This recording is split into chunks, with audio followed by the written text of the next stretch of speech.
Phone tapping కేసులో మాజీ CM KCR కి సిట్ నోటీసులు అందించింది. నందినగర్లోని కేసీఆర్ నివాసంలో నోటీసులు ఇచ్చింది సిట్.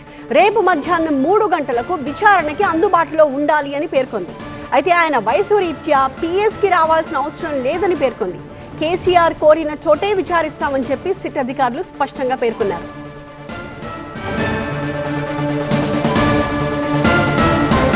ఊహించినట్టే కేసీఆర్ వంతొచ్చేసింది. సిట్ విచారణని ఎదుర్కోబోతున్నారు మాజీ సీఎం. ఇప్పటికే ఇందుకు సంబంధించిన ఏర్పాట్లన్నీ సిట్ టీం సిద్ధం చేసింది. మరి కాసేపట్లోనే కేసీఆర్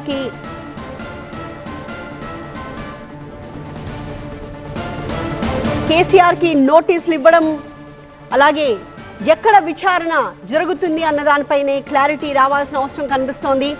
సో కేసీఆర్ కి నోటీసులు ఇచ్చింది సిట్. రేపు మధ్యాహ్నం 3 గంటలకి విచారణకి అందుబాటులో ఉండాలి అని పేర్కొంది. అంతేకాదు ఆ నోటీసుల్లో చాలా క్లియర్గా ఆయన వయసు 65 ఏళ్లు పైబడి ఉంది కాబట్టి ఆయన జూబ్లీహిల్స్ పిఎస్కి విచారణకి రావాల్సిన అవసరం లేదు.